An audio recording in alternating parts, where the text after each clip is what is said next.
Today's episode of The Watch is brought to you by White Famous. White Famous is a new Showtime original comedy series about trying to make it in Hollywood, starring SNL vet Jay Farrow as Floyd Mooney, a comedian whose career is about to blow up, but he's not sure if he's ready for all that.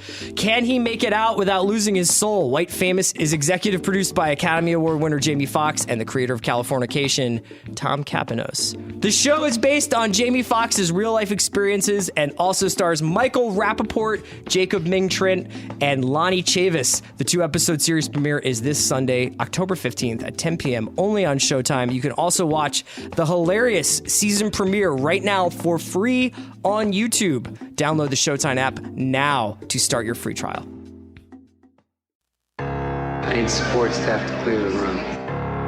Stand up and walk now. Hello and welcome to The Watch. My name is Chris Ryan. I'm an editor at TheRinger.com, and joining me in the studio, soon to be replaced by a porg, it's Andy Greenwald! We haven't seen each other in a while. Yes, we back. What's up, man? You were away. Then I was away. Yeah. We had guests. We chatted on the phone last week. We immersed ourselves in the comedy community. We did. Yeah. It's nice to see you. Nice to see you too, man. Boy, what journeys we've been on. Yeah. Today is Tuesday. We usually record on Mondays, but for travel reasons, we decided to record today. And, you know, we obviously are here to talk about, we're going to talk a little bit about the Star Wars trailer. There's a bunch of like Comic-Con trailers that we wanted to get to kind of like pop culture catch up. Look towards, you know, the rest of this year and the beginning of next year. Obviously, it's kind of strange to do this pod in this way today, where we're usually very celebratory of the kinds of, I mean, I guess we're celebratory of the kinds of stuff that we like, but kind of hanging over the entire media business right now is the Harvey Weinstein story, which has been unfurling since last week.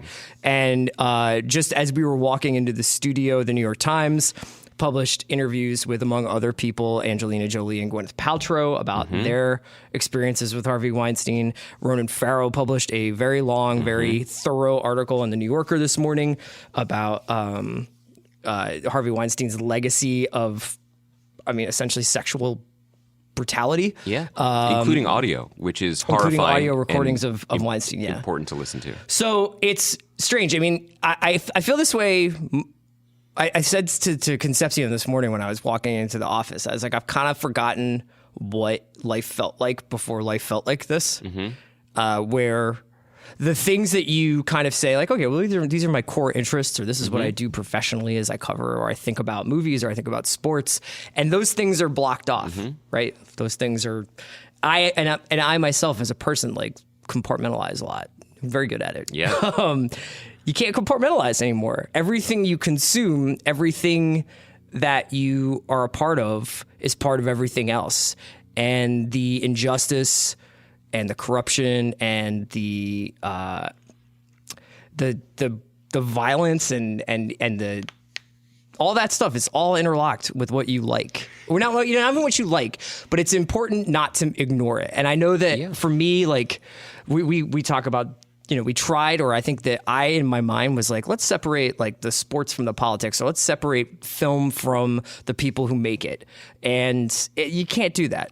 And I think that is something that I've been like reckoning with, like a lot sometimes recently. we all want and deserve escape, and I think that remains true, especially now in the world that we live in. But I also think, and I know you'd agree with me, that one of the great privileges is the ability to escape politics, because that means that you are not, or you're not aware that you are affected by it. And though you and I both have enormous issues with social media and social media culture, mainly because we wish there were Twitter after shows just 24/7. Because that would affect our lives in a positive way.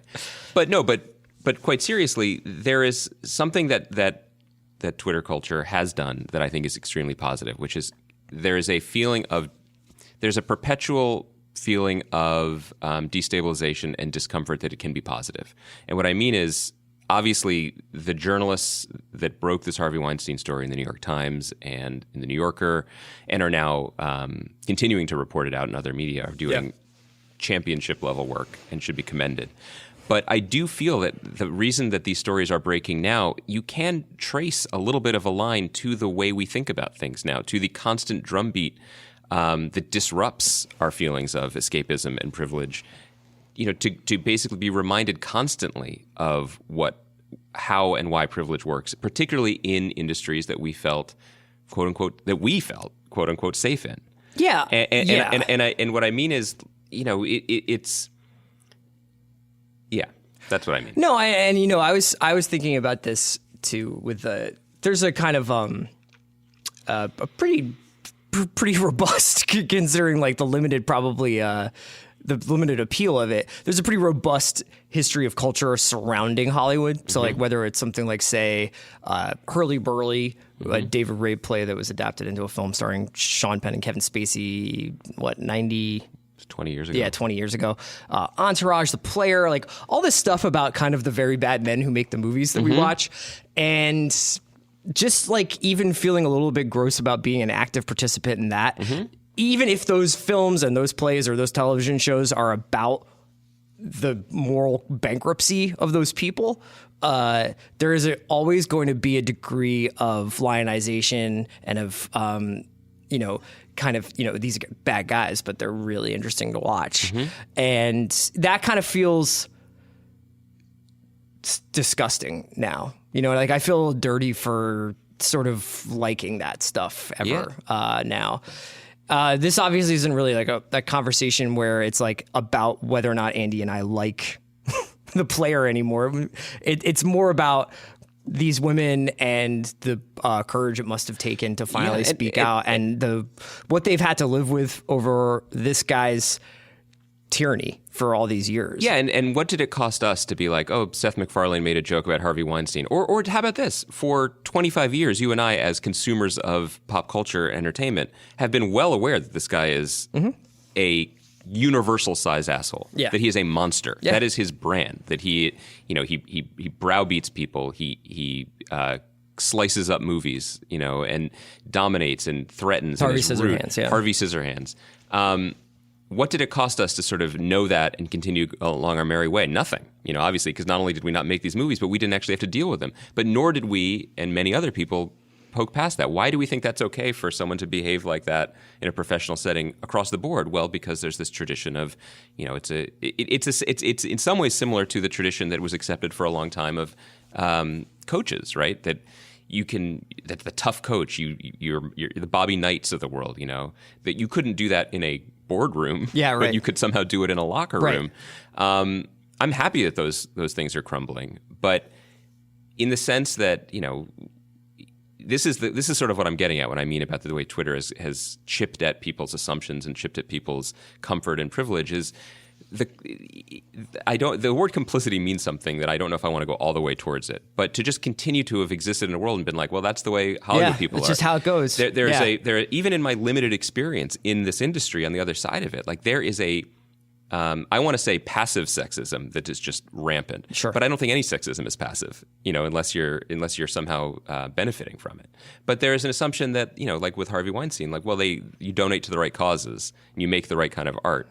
Absolutely. That you look the other way. And so we certainly don't have any solutions or prescriptions in this conversation, but it is a constant reminder that staying woke should not just be a hashtag. Sure. Honestly, because it's monstrous. It's terrifying. It's terrifying. And I think the only way to leave the conversation before we move on to, are they called porgs? Yeah. Okay. The only way to get back to that, Yeah, man. is to say what you said already, which is that the people coming forward, no matter when they came forward or how they came forward, are heroic for doing so and should be championed. All right, let's take a quick break to hear from our sponsors, and we will get back and talk about Star Wars. Today's episode of The Watch is brought to you by Upside. If you travel for business, you know it is a game of wins and losses. Popping open an overhead bin and finding it empty, that is a win. Sleeping through a wake-up call, that is a loss. Buying your business trip at Upside.com, well, that's not just a win, it is a triple win. Number one, Upside has the best absolute available prices for flights, hotels, and rental cars. Win number two is that Upside will reward you with a gift card to places like Amazon.com every time you buy a business trip. And win number three is the amazing 6-star treatment that you will get from Upside's customer service specialist, who they call the Navigators. One recent Upside customer was called away for an emergency meeting and had to miss his wife's birthday. So a navigator, get this, sent her flowers to try and help ease the disappointment. That's pretty nice, right? And that's just one example of how Upside navigators go above and beyond for their business travelers. Imagine what they can do for you. Upside navigators are instantly accessible 24/7 by voice, chat, email, or message on the Upside app, even reaching out to you with useful info to help you avoid the problem before it happens. And I'm going to start your Upside 6-star treatment now, because if you go to upside.com and use my code WATCH, you will get a minimum $100 gift card to amazon.com. That's code WATCH, W-A-T-C-H, for a minimum $100 gift card to amazon.com when you buy your next business trip at upside.com. Upside.com, you deserve a better business trip. Minimum purchase required. See site for complete details. All right, Andy, we're going to talk about Star Wars The Last Jedi. We'll talk about a bunch of other stuff that's coming up this fall and winter. That a lot of it got debuted at the New York Comic Con. I got some stuff You were to in talk New to you York. about. Yeah. I want to hear all about, no trip that you take would be complete without just letting me know What's up? what's up and what you watched on the plane, man. Oh, okay. So thank you for that. First of all, I appreciate that. It's a thing. It is a thing. You know, learned a couple things in New York. You know those earbuds that Apple made? Uh-huh. People use them. Wait, the ones with no wires? Yes. In LA, you don't see that. But in New York, people are like, okay. And so they walk around with these little teardrops hanging out of their ears. So I thought that was interesting. Also, I forgot one of my favorite things about living in New York, which is when you, quote unquote, have to take a meeting or have a phone call work related and you like step out onto a side street and hope to God there's not some sort of fire emergency. That a garbage truck isn't removing. Yes. Well, so I thought I found like a pile of sweatpants or so something I like ducked that. out of my in-laws' place Yeah. on the otherwise placid Upper West Side, you know, just to have a little conf. Sure. Conf Mean call. streets. Is that what we say? And I'm saying something and I'm sort of trying to articulate something in front of like 8 people on the phone when I hear a high-pitched scream. And from across the street, I hear a woman say, "Oh my God, did I just step on a dead rat?" And I was like, I'm back. I'm back. I'm home. How is the And by subway way, system holding up? The answer is always yes. The answer is 100% always yes. You stepped on a dead rat. You stepped on a dead It rat. might not even be dead. He was just resting. Just sleeping. The rat was so tired from its commute because the L rat train has is shutting ingested down. so much residual Ambien from eating other people's garbage. It's true. How is the subway system? The subway system welcomed me back like an old friend. Yeah. Which is to say, it spat in my face. And no, it seemed to be holding up. But I have to say, my other New York observation is they put in all these like New York Connect like kiosks where like you can charge your phone or like dial 911 because you stepped on a Aren't those the things rat. that dudes were watching porn on? This is my point. I'm like, yo, don't build a kiosk. Fix the subway. Yeah, right. A bus came when I was back in Brooklyn, and a bus came, and I was like, what is this beautiful bus? It was like bright blue. And Yeah, it had yeah. this, don't paint the bus. Fix the train. You know, I'm sorry. I want to say something to my old neighborhood cafe mate, Bill de Blasio. It's Yeah. like, put down the post-workout croissant, man. Fix the trains. Does he have cheat days? Does he do croissants after the workout? Oh, did we ever talk about this? Doesn't he take like a unicorn to an Equinox in Long Island? How dare you? Mayor Bill de Blasio, Yeah. my former neighbor in Park Slope, Brooklyn, would every morning take a police-escorted Lincoln Town car from Gracie Manor Yeah. to the busted-ass Y, 2 blocks from my apartment, to work out, often next to me on an elliptical. Okay. And then he would, and his wife would then go across the street to a wonderful patisserie. I'll shout it out. That was our local, Colson, and sit there and drink coffee and talk to his wife with Secret Service and then leave. That's nice. You gotta have a routine. Yeah, except you think like, this guy's bad at retail politics, man. He never once spoke to anyone. Yeah. You'd think he's like, I gotta connect with Oh, yeah, Park kiss the Slope. babies, you know, I man. gotta, and you know, if you want to kiss babies, that's your neighborhood. Yeah, seriously. They're coming out of the windows Look, there. I'm divested from New York politics. Okay. That's not what I'm here to talk to you about. I did want to say the one thing that I miss about New York that I think could spawn an interesting conversation, and I think we should open this up to our listeners as well, is one of the things I miss most about New York is when the screams from the rat phobes die down. Rat phobes? The rat phobes. There's like 3 guys who used to go to like Marilyn Manson concerts who like rats. Right, and so no one else? Otherwise, the entire population of New York City is anti-rat. They're not anti-rat, they're like rat tolerant. You know what I mean? It's No. Who's rat tolerant? When you were standing on the subway platform at Union Square and you're just waiting and you're like, maybe check your phone. And it then was in the And you distance? glance down in the tracks and there It was is moving. fucking Rizzo from the Muppets. eating a slice from Joe's. Yeah, right. A fresh mutt slice. Respect, but it wasn't like if that you don't rack got scream. within a 10-foot radius, I was just like, nah. No. Well, sure, but there's usually they respect the restraining Those order guys distance. they're going to learn to jump soon. You're right about that. So what I'm saying is when the screams die down, a car will drive by with the windows down and playing Hot 97 or something. This is your and it's thing. like, I love listening to music it. through other people's cars. What was the big song? And what I wanted to say was, You've come to love Bodak Yellow. yeah, I appreciated Cardi B a lot more. Okay. That is true. I like that song now because I know people were wondering, is there a 40-year-old guy in Los Angeles who hasn't weighed in on Bodak Yellow yet? What I wanted to say was, I hope that one day every one of us can find someone who sticks by us the way New York rap radio sticks by Fabulous.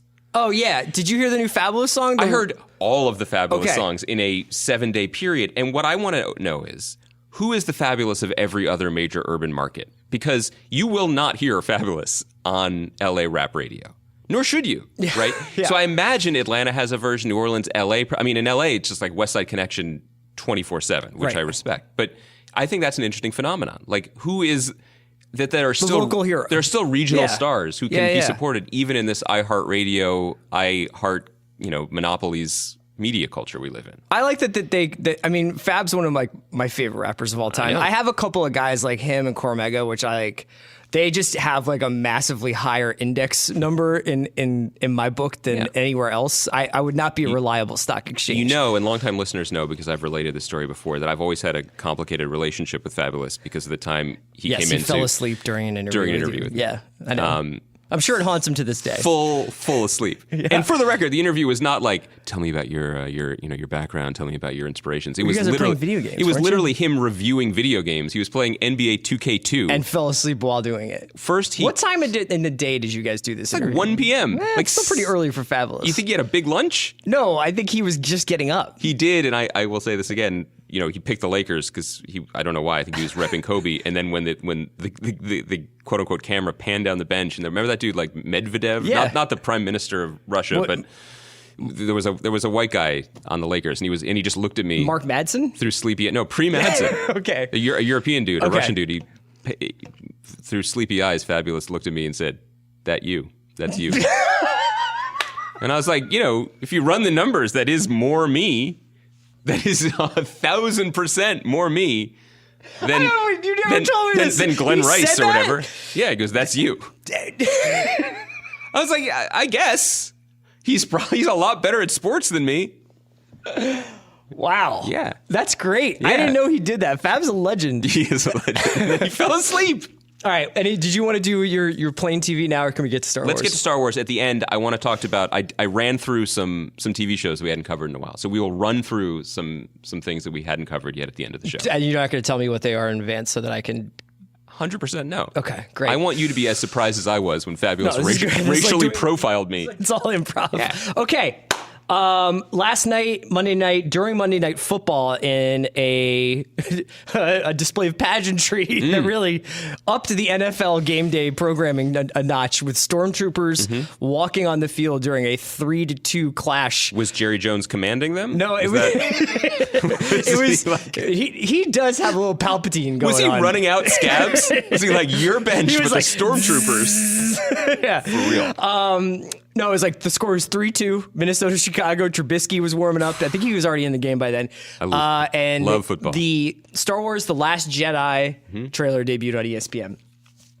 Director of the film, Ryan Johnson, had taken to Twitter earlier in the day, or maybe the day before, where he was just like, gotta be honest, if you guys want to come in cold to this movie, I think that this got kind of blown out of proportion because it was read that Ryan was basically like, don't watch this trailer, right? And then he was like, you guys are twisting my words. What I mean is, I like going to movies cold. Lots of people like going to movies cold. Fly on the wall. What was Bob Iger's reaction when someone told him that? You know what? You guys need to you're gonna make your money back. You're gonna make your on this billions. one. You know You're what I good. mean? Like, if Ryan Johnson's just like, there's some stuff in the trailer, and this is interesting because I can't remember the other director who I heard talk about this recently. I think it might have been a director of, maybe it was like Sam Mendes with one of the Bond movies? with one of the Bond movies, where they were just like, they ruined this movie with like the trailer. Like, they just insist on putting more and more and more plot in, and I'm just like, guys, you gotta like you got to let people make up their own minds about this at a certain point. We're just like giving away all. Look at this dude standing athwart culture and yelling, "Stop!" What was the plot twist?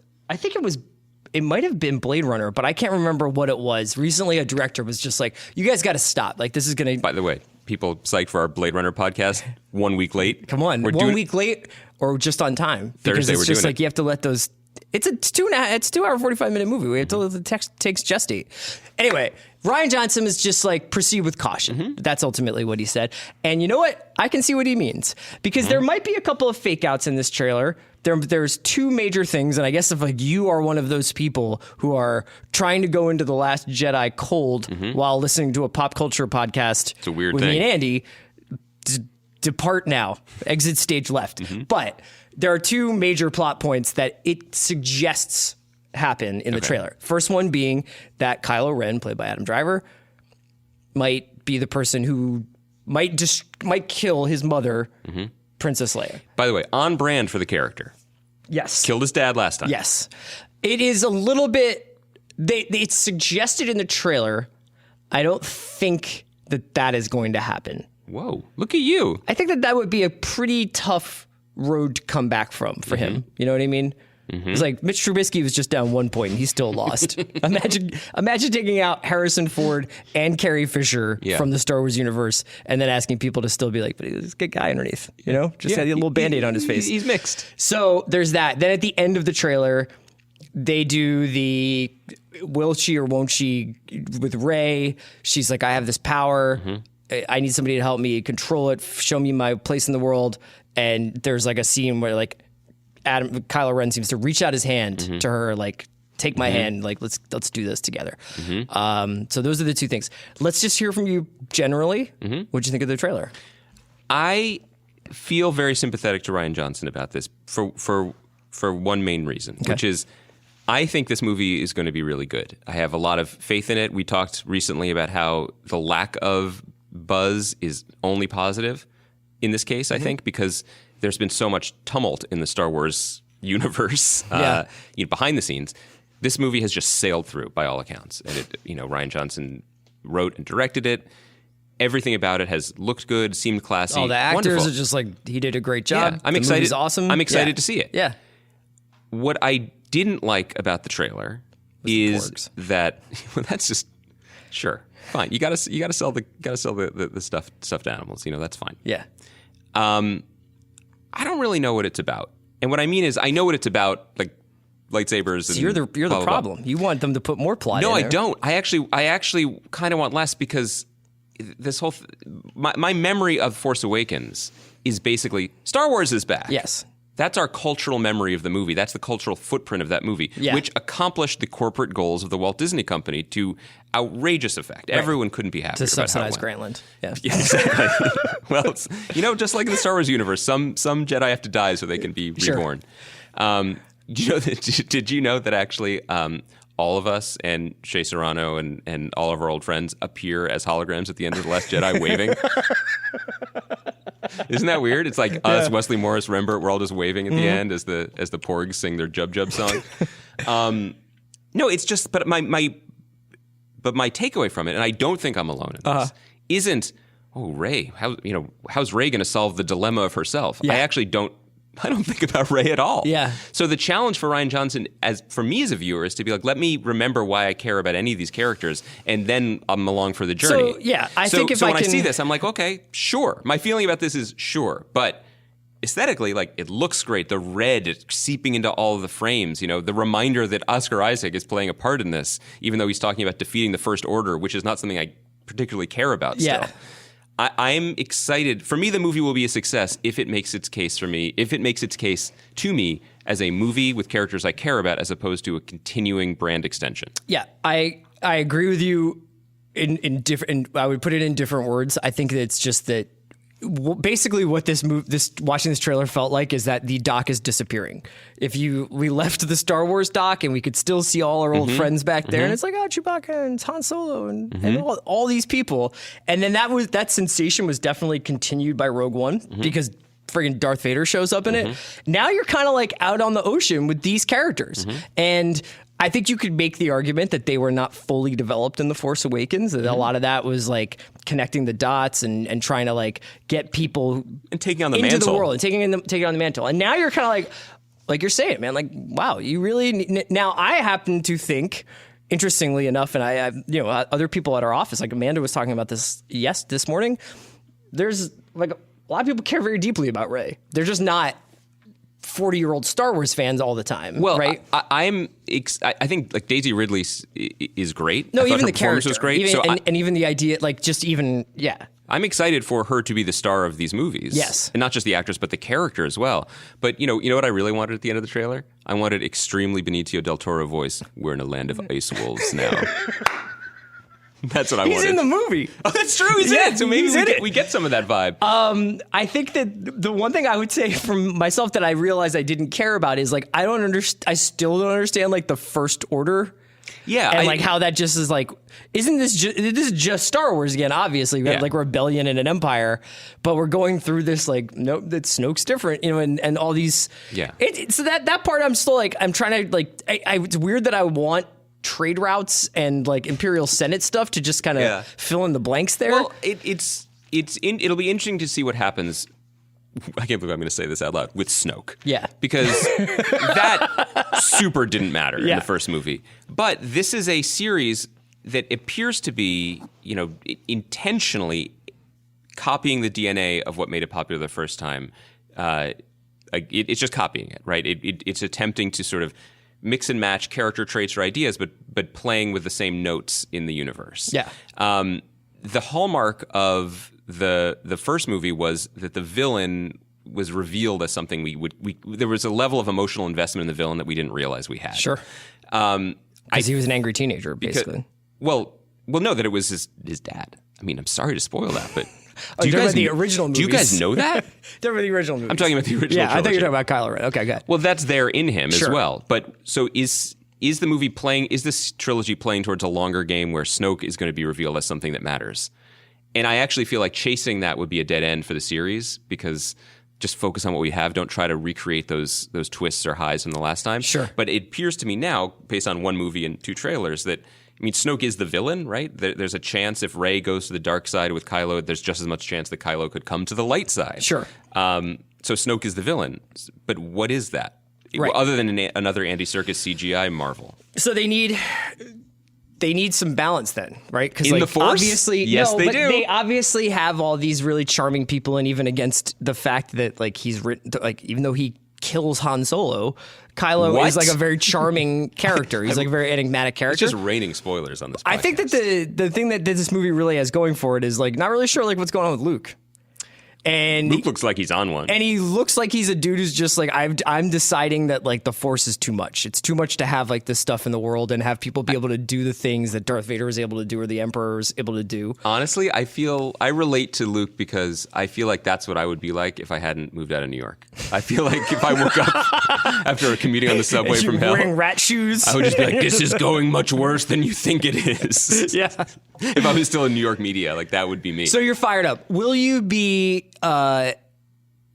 taking in any more Star Wars related like if they put out another trailer, if they start doing like TV ad versions of it, are you like whatever, let's just get through it? I'm going to be honest with you.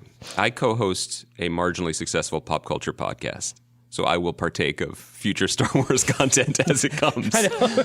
I'm sure Zach was like, "What do you mean you're not going to watch another Star Wars show?" I will watch it. But what I would like, I guess I'm more sympathetic to Rian Johnson's the intent of that tweet because when this trailer began and has the little tinkly music and we hear a voiceover and then the world is opening up, like I look forward to that experience in December. In the theater, yeah. In the theater, and then we'll see where we go. And I do believe, say it again here, and we're on the record consistently with this. Rian Johnson knows how to do this, and I think in a way that could surprise us. Yeah, and just his eye is great. Like there's a couple of shots. The shot that's sort of like from a low angle shot of Rey lighting a lightsaber against like a mountainside with like a sky. It's just like that's like you watch John Ford movies. That's how you shoot iconic like hero shots, and I'm really excited to see it. I don't know necessarily that. after this many years and going through the sort of the Clone Wars, like that I still have the sense of childlike wonder that I would like to retain for these movies, but I'm still really excited for them. Okay, we're going to talk about a bunch of stuff that's also coming down the pipeline for the fall and winter, early 2018. A bunch of trailers came out at Comic-Con, so we're going to get to those next after a quick break to hear from our sponsors. Today's episode of The Watch is brought to you by Delta Airlines. My friends in the sky. Now boarding on Delta, free messaging, dog. I used it. So if we were on a plane, you could just be like, what about Justice League, though? Can I tell you something? Yeah. That happened literally yesterday. Did you talk to your wife with the free messaging? No, she was next to me. I talked to you. Oh, that was you. That was me. You don't have to be off the grid when you're in the air. It's easy to access. Just go to the Wi-Fi portal and select free messaging pass on your next Delta flight. You can use iMessage, WhatsApp, Facebook Messenger, all simply by logging in to the in-flight Wi-Fi. Delta Airlines is committed to constantly improving every aspect of the travel experience, including your ability to stay connected while in flight. With free messaging on Delta, you have no reason to stop the conversations you're having on the ground when you get into the clouds. You know why I stopped the message with you? Because they gave me a free turkey sandwich, too. Oh, God, with a bunch of mentions. All right, we're back. Andy, we should talk about another, I guess sci-fi, not really, but like superhero legacy product that's coming down for us, and that is Justice League, which we have mocked in the past. Yeah. We've mocked the Warner Brothers DC movies. We have derided them. But then we came back around with Wonder Woman. Yeah. Like America. Yeah. And you know who else did? Warner Brothers, because a lot of Wonder Woman in the Justice League trailer. So this is the reason why I wanted to bring this up was mostly because obviously Zack Snyder stepped away from the Justice League project under very sad circumstances, and Joss Whedon stepped in and took the project over.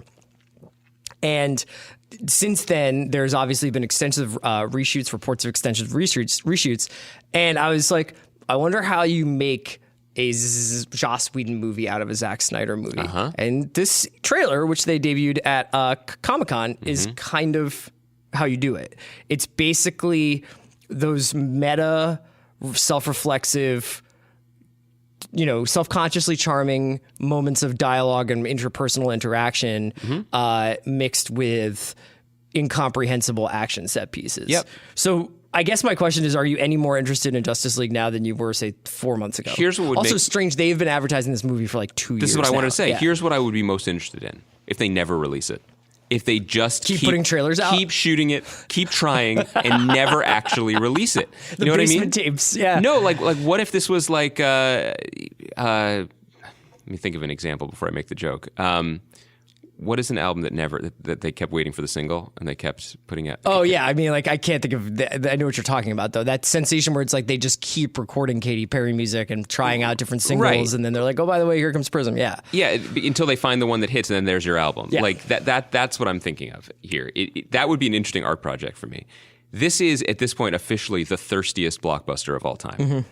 It is desperate to be loved, and nothing good can come from this. I just don't think that it can. I mean, it is the hallmark of a Zack Snyder movie remains, to his credit and his vision. It is visually incomprehensible. Right. It is just a cartoon world of nonsense. Yeah, it looks like they're fighting the elephants from 300 in this or something. Yeah. And then there's a darkness, and then there's it's the fate of the world, and everything's changing, and then there's time for just a weirdly like Ben Affleck looks like he's on the Beth Littleford interview. Do you remember that from The Daily Show in the 90s when Kilborn was the host? Beth Littleford would host a segment. It was like the soft focus interview where she would literally smear Vaseline on the lens when she was on it. Yeah. That's what he looks like. Yeah. He looks more CGI than the weird future flies that Aquaman is spearing. Sure. But he's there to be like, little winky joke.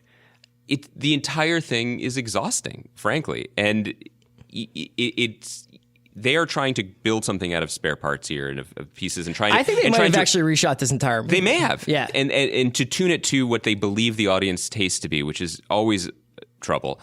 But, as usual with these things, and when there's this much money at stake, it does not appear, at least in the trailer, that they realized what was good about Wonder Woman, which was, frankly, the scenes with Gal Gadot and Chris Pine talking on a boat. Sure. Relax and show us that. I think Joss Whedon probably has... It was a happy accident, not even an accident. It was a happy coincidence that Wonder Woman was as successful as it was, and Joss Whedon has already like a very pronounced like affection for that character. So he probably was the perfect person to put like Wonder Woman at the forefront, other than like the people who made Wonder Woman, obviously. But yeah, I just don't really understand. Like I have, like we were talking about Star Wars and like what's going on in Star Wars. Like seriously, what is going on in the DC universe? You have like any idea of like, is there a villain? I guess there seems to be. Yeah. They seem to be in a lot of peril. Right, but aren't they just like mountains that come alive and they get thrown at other mountains? I thought they were building up to Darkseid, who's the bad guy. You remember we used to say it in a funny way? Darkseid? Yeah, that's a thing. Is that he's not there yet? He's like the Thanos. Man. Look, I don't know, man. What if Brolin gets cast as Darkseid? He's swole enough. He can take it on. It's just look for people who rightly claim that we are more Marvel fanboys. Two rebuttals. One, Avengers movies don't work either. Yeah, they don't work, and I think we had a lot of optimism, and Whedon put Harry Dean Stanton into one, and like okay, there are moments that were charming, so they worked in the same way I was saying Force Awakens worked. They worked for a corporate advancement structure, and they got us to the next one, but it's too hard to do, particularly on this scale. And two, on the airplane, guys, I fired up Guardians of the Galaxy Volume 2. I watched that too on the flight to Portugal. Well, let me stop you there. I made it 9 minutes. Oh, okay. And that's how far I got into Assassin's Creed. Although we talked about it for 20 minutes last week. I know. Maybe it's our age. I don't know, but I couldn't deal with the bants. The cartoon backgrounds with the exploding stuff and the banter. It made me tired. Yeah. At this point,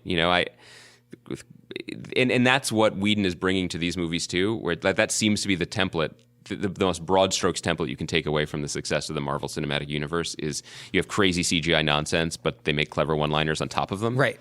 And I'm tired of it. And I don't know whether it's me, if it's the world, or if it's just we've seen these now we're 10 years deep. This is a lot, like, the reason why we respond probably to a film like Logan is because there's not really like bants in Logan. Or if there is, it's ingrained into the characters, it's ingrained into the situations. There is like a feeling of like, this is like actually a good story being told well.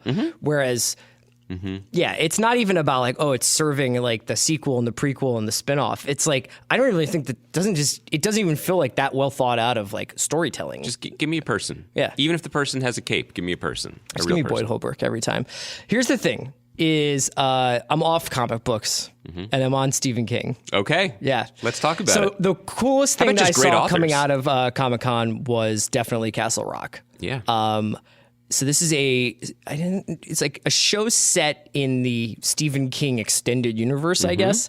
But I think what it's essentially doing is riffing off of a bunch of different sort of like very well-known Stephen King stories. It stars kind of the Watch All-Stars, I think. Melanie Linsky, Andre Holland, in. Yeah. Yeah. That's all I need. Plus Scott Glenn, Bill Skarsgård, and Terry O'Quinn. Like and Sissy Spacek. Yeah. And Jane Levy. Yeah. So it's got this incredible cast. J.J. Abrams is executive producing it. And Sam Shaw, who did Manhattan. Yeah. Behind the Boards. Behind the Boards? I think he's show running it. Okay. And then there's a bunch of... So here's some of the characters and storylines that it's drawing from. It, Dolores Claiborne, Needful Things, Salem's Lot, Shawshank Redemption, Dreamcatcher, Night Shift, The Green Mile, Misery, The Shining... It's pretty interesting. Yeah, it seems. Now, again, this is you make something look aesthetically cool, you cast it well. We're already halfway through the door, but it does seem ambitious, not in the sense that they are going to depict an alien squid eating a planet, but ambitious and they are going to attempt to make some sort of coherent, compelling narrative out of these strands of familiar material. Yes. There's a way where that's exciting. Yeah, he put the roadmap there where it's like all this stuff is kind of happening around the same region anyway. And now the idea that that these are strands to play with doesn't seem, it actually, you can look at this in a way that seems like corporate avarice 101, or you can look at it and be like, it's actually post that, because what this show is positing is that all those movies and all those other things you like, they exist, they're fine. Sure. We're going to just swim around in the same pool and see what we can do. And honestly, you mentioned the cast, it's great. Andre Holland, one of the best actors working today. Yes. I hope everyone who listens to our show watched The Knick. It's in a time capsule forever, those 2 seasons. And Moonlight. Incredible. Wonderful in Moonlight, but particularly in The Knick, you're like, this guy is a superstar. And he's the star of this, and as he should be. So that's extremely exciting. It just seems like it's complicated until it's not. And this seems like a pretty ambitious pretty compelling project. Yeah. And they, if it's all about teasing us, they teased us well. Yeah, I think that there's people are right to, and I think this is something we'll probably talk about a little bit with Blade Runner, but I do think that there might be a little bit of extended universe or pre-existing property fatigue. I think people are crying out for new stuff. I think they want to be told new stories with new characters, and sort of what we were saying with Star Wars. I think people want to have these new archetypes. They want to have new characters who they're like, you know what, I love Rey, not because of like the connection to Harrison Ford or to Mark Hamill or Carrie Fisher. Like, I like this character. So I think that something like this, where a lot of this stuff largely exists in books and some movies that a lot of people haven't. I mean, I think most of the people who saw it didn't see the miniseries. Should we talk more about the miniseries? I'm ready. I'm ready to go. Was there any other stuff from Comic-Con that really jumped out at you? I have to admit that J.J. Abrams is producing Castle Rock. His lost producing partner, Carlton Cuse. Well, that was Damon's producing partner. Well, yeah, they're all part of the Bad Robot fam, right? Yeah. Alums. Right. Sorry. Another person who worked on Lost that J.J. Abrams is Carlton Cuse, and he's got a new show on Amazon that is Tom Clancy's Jack Ryan. No one else's Jack Ryan. Anytime you can get two names in the title. Two very short declarative names. You have 3 first names out of 4. What do you think the dudes who write the Tom Clancy books now feel like when it's like Tom Clancy's no more like clear in present danger? I think they feel very comfortable floating. And then in it's like by Glenn Fittich or whatever. I think he feels very comfortable floating in the swimming pool that Tom Clancy's characters bought him, right? I mean, why not? Do you know anybody who's like a big Clancy head? No, I was always very intimidated by those books in the 80s because they're super bad. Well, but they're also like 1,000 pages. Yeah, but they're like the bad guys. That's what they literally refer to people as, the bad guys. Oh, well, that it was a simpler time then. It sure was. But you're in on this. The trailer looks good. Yeah. I find Krasinski pretty easy to watch. Generally, I think he's been. It's interesting that he's on this jag of wanting to be an action star a little bit, but since 13 Hours. But he has been talking about this show a little bit, and he's just like, this is really like. People say, oh, it's like a movie. It's like, we really did shoot this like it's a 13-hour movie. And, I'm interested in the storyline. Full personal disclosure, as you know, John Krasinski. Well, that's why I was going to ask you. It's like... We've known each other for 20 years. Yeah. John Krasinski was in the same sketch comedy group. Right. I was so in. how does it feel to see guy see him that you were swole? in an improv sketch comedy group with? Was it improv or was it pre-written? How dare you? You guys Those are 2 different things. That's why I'm asking you. I don't remember. Sketch. Okay. We prepared our material and performed it solely for drunk people at midnight. Okay. As the Lord intended. Out of Bounds. That was the name of the group, right? Okay. Yeah. So how does it feel to see an Out of Bounds alumni? Well, first of all, they're Out of Fighting Bounds. the War on Terror on an Amazon show. There are Out of Bounds alumni out in the world. I mean, we saw an Out of Bounds alumni struggle with the perils of single parenthood on. Let me start again. We saw an Out of Bounds alumni struggle with basically being a adopted parent to someone else's kid on the television series About a Boy. I mean, Dave Walton. Oh yeah. I mean, there he is right there. We see an Out of Bounds alumni delivering us the news on Sunday mornings now on CBS. Oh, Wags. Yeah, Wags. That's right. But to your question, this makes sense to me for this reason alone. When John Krasinski tried out for Out of Bounds in 96 or 97, you know what the rap on him was? He really liked Hunt for Red October. he was just like, the bad guys are out there. He was kind of a jock. That was what we were concerned about. Yeah. Because, nerds and jocks don't want to mix. Nothing good can come from that. Not in the mid-90s. Not in the mid-90s. No, he was like, he was a basketball dude. Yeah. And we were a little unsure about his comedic chop. So actually, it's a return to form. Oh, good. No, I mean, he's an incredibly nice guy and a very funny guy. But I think what I like about this is I like the casting in this because you want someone to root for, first of all, in a project like this. If there's so much of the fireworks are around the main character, you need to have someone charismatic, and he's a very likable television star, and has been now for a minute. But also, I believe, you correct me if I'm wrong here, the origins of the character that's fairly accurate, right? That he's an analyst. Yeah, he gets drawn into it. He's not an action star. He's been changed over the years, right? So when Alec Baldwin played him, he was a guy who had a broken back in a helicopter accident and was sort of relegated to being an analyst, and he gets drawn into a slightly more action-packed world. But even in Hunt for October, he just the most action he really has before the last scene is like he jumps out of a helicopter and has to get rescued by Scott Glenn. Yeah. In the Harrison Ford version of it, he's like a little bit Harrison Ford. past it, but he still is Indiana Jones. Yeah. And then Affleck, that one was nuts because like Affleck like lives through a nuclear explosion in that. And like Morgan Freeman is the president. Sure. But dies in that movie, right? They blow up the Ravens, right? Like they blow up the stadium. Yeah, but like it's just like he's just like Affleck's just like riding a motorcycle through an irradiated Baltimore. And the Chris Pine version too. Yeah, the Chris Pine version is like, what if he's like he breaks his back, but then he just becomes like super spy, and Costner's in it. Cybernetic back. Yeah, this one seems to be like they're implying that they make a big deal about using one of the sort of more famous lines from Hunt for October. It's like, I can't do that, I'm an analyst, and then they gussy it up in this one. And then Bunk tells him to get on the plane. Yeah. I'll say this about it, obviously sight unseen. There's a reason why we keep trying to watch Homeland, even though it keeps frustrating us. International. We do. Well, did you not get that memo? This is a world that is ripe for, frankly, for entertainment. I'm not going to watch this Jack Ryan show hoping for insight into geopolitical affairs. Sure. So if you go into it knowing it's a star vehicle and it's a movie, and when they say movie, they don't mean it like it's The Staircase or whatever, right? Yeah. They mean it like it's an action movie. Great. Go for it. Do it. I'm in. And maybe Kraz will come talk to us about it. So let's end this way. We've been apart for a couple of weeks. Give me one thing that you've seen while I've been gone that you want me to watch, and I'll give you one thing that I've seen while you've been One thing? gone. Yeah, sure. Okay, so I did watch one thing. I watched Jeremiah Tower the Last Magnificent, which is a documentary about a chef.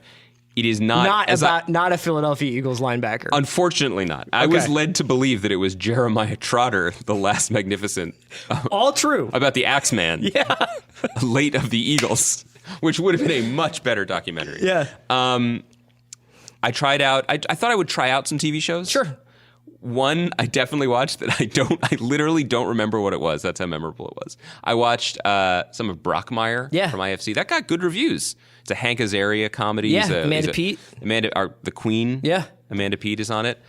I couldn't keep going with that. Sorry. Okay. You know, he's funny. It's funny, but I couldn't. So you're not recommending I'm not that. recommending that. What I wanted to say You're was... recommending game film of Jeremiah Trotter? First of all, check YouTube. Yeah. No, what I am recommending is I went back. I cheated. I had a cheat day. I went back to Animal Kingdom, Chris. Oh, shit. Really? Now, you remember a year ago... You know I'm the Speedman fan club vice president. On the flight out here, when I was moving here... Yeah. I was just like, F it. Let's just do this. I watched 4 episodes of Animal Kingdom on TNT. Not bad, man. Pretty good show. I had a lot of content Yeah. about that. We mined a lot because Scott Speedman is a beautiful human being. Yeah. And I started watching the second season of the show, and here's the thing: all the big picture criticisms I had, they still exist. The show is caught in this uncanny valley between wanting to be like a harder edged cable show and being a part of the John like a Chili Wells Peppers video, yeah. But also let's just keep it moving. John Wells, one of the gods of television, who makes Shameless. He made ER. He took over The West Wing. There's a comfort in that kind of procedural element that is, I think, a little bit ill-fitting on a show like this. That it's about a crime family. Sure. But this show, man, first of all, every character is constantly drinking beer out of a beer bottle. And they are drinking beer out of a beer bottle in a way I wish I could. So you kind of really deep pulls? No, you put the neck of the beer between two fingers and you casually just tip it. Yeah, and then there's a guy whose job it is on post on Animal Kingdom to just hit the button for that real fluid sound. sound. What do you think they're actually drinking? It could be empty because it is so clearly like someone in post, like a sound engineer, is just like has recorded a creek in Colorado of just clean mountain water. Sam Elliott beer, yeah. Yes. So that is just constant. There is a scene in the season premiere of the second season when characters are foiled in a robbery and they're mad, and they flip a table and they yell at Ellen Barkin. And then you know what they do? Someone literally says, "Forget it, let's surf it out." I defy you to name me a context in which you would say that. I mean, I wish I could say it. I wish, like, right now, I wish I could be like, let's go surf it out. Let's surf out all the problems in the world. On this show, there are the children of Ellen Barkin, and there's beautiful, beautiful Scott Speedman, who I would follow anywhere. And not only I would follow him anywhere, there's a scene in the pilot where he goes to a bar, and he's lonely, and there's just a blonde woman who looks at him. Yeah. And it cuts to them And having he's like, sex. surf it out. Yeah. Yeah, he surfs it all the way out. Yeah. There is Sean Hatchesy, who is on a different show, who fully thinks the show is on Showtime, or he thinks he's on Ray Donovan. He's one of the last Ray Donovan brothers, and he's just struggling internally. And then there are these two other dudes who both look like the guys you call when Jason Momoa passes. Yeah, those guys are like, when are we remaking Point Break again? These guys are Ellen Barkin's large adult sons. Yeah. And they just all they do on the show is tip back beers and do key bumps and get frustrated with each other. Yeah. Here's my take. Open top Jeeps, right? Just so open. Wide open. Yeah. Wide open. No roll bar, bro. Here's my pitch for the show. Scrap everything except the setting and these two large adult sons. No Speedman? Just put him to better use. These guys rolling around San Diego makes me want to jump on, with the Amtrak Surfliner and check out the town. Yeah? Because I couldn't hang with them, but they look like they're having a great time. Those guys are like the Krasinskis. But for real. Yeah. It's just, this is an interesting thing, and I think probably everyone has this. I think I get away, and then I go back to Animal Kingdom. Yeah. It has its animal talons. I feel that in way me. about Narcos. It's like you can only get too far away from the source. The thing I would recommend to you that I watched while I was away, I really wanted to like get deep into the Vietnam War. Or I wanted to watch, You mean the documentary? The documentary, or I wanted to like, just keep up with the Deuce. But I just got seduced by American Vandal. Oh yeah, I've heard good this things. Is like this Netflix show that's sort of a parody of true crime shows, a parody of like of Serial and Staircase, and it's about an act of vandalism that takes place at a high school, and it's pretty. When you first see the first episode, you're kind of like, this is pretty juvenile. Like it's funny, but it's like because it's about dicks. Right? Yeah, it's about like somebody spray paints dicks on a bunch of cars in a teacher's parking lot. But they take it so far, both in terms of the investigation. Yeah. These two kids are doing as they make a documentary about it, and then it becomes kind of like what happened with Serial, where like Serial sort of took on a life of its own, and the involvement of Serial in the case became its own narrative. It becomes about it. These kids making a YouTube documentary about this case becomes like a sensation within the high school, and also just the performances and the characterizations are really, really, really spot on and funny. It is. Another thing that you'll love, 30-minute episodes. Yes. Yeah. I'm in. So it's very easy to knock it. a bunch of these out. I would really encourage people to make sure they get at least into episode 2. Okay. Because it's where the sense of humor really comes out. But really, really delightful show. I'm looking forward to that. So housekeeping. We're doing the new Blade Runner on Thursday. I'm going to go to a movie theater and see it. Yeah. We are going to catch up on the Deuce. If you go to the theater now, you should be done by the time we're recording on Thursday. We're going to catch up on the Deuce, hopefully for next week. We can get back to it. And we've got book club coming up. You've got about 1 week left to read George Pelecanos'. And we're going to have a special guest joining us for that. It's George Pelecanos' The Sweet Forever. Yeah. He's not going to be the special guest. It's Tom Clancy's George Pelecanos' The Sweet Forever. It's Tom Clancy's George Pelecanos' John Krasinski. The Last Jedi. Yeah. It's great. It has everything you need. And interestingly enough, it draws from the Stephen King expanded universe. Our good buddy, Joe House, House of Carbs host. The Bard of Washington, D.C. We're making him read a book. Yeah, I love it. So he's going to join us, talk to us about Sweet Forever. We're going to get back to the Deuce. We got Mr. Robot coming back. We got Mr. Robot coming back. So we got a full slate. We'll get back into shows. Andy, it's great to have you back. It's great to be in the same room with you. Great job, Baranski.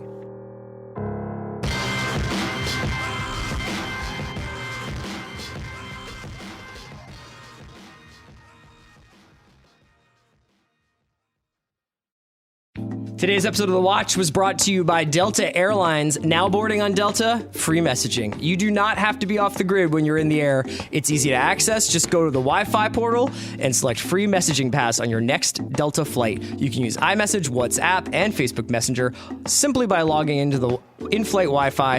Delta Airlines is committed to constantly improving every aspect of the travel experience, including your ability to stay connected while in flight. With free messaging on Delta, you have no reason to stop the conversations you're having on the ground when you get into the clouds.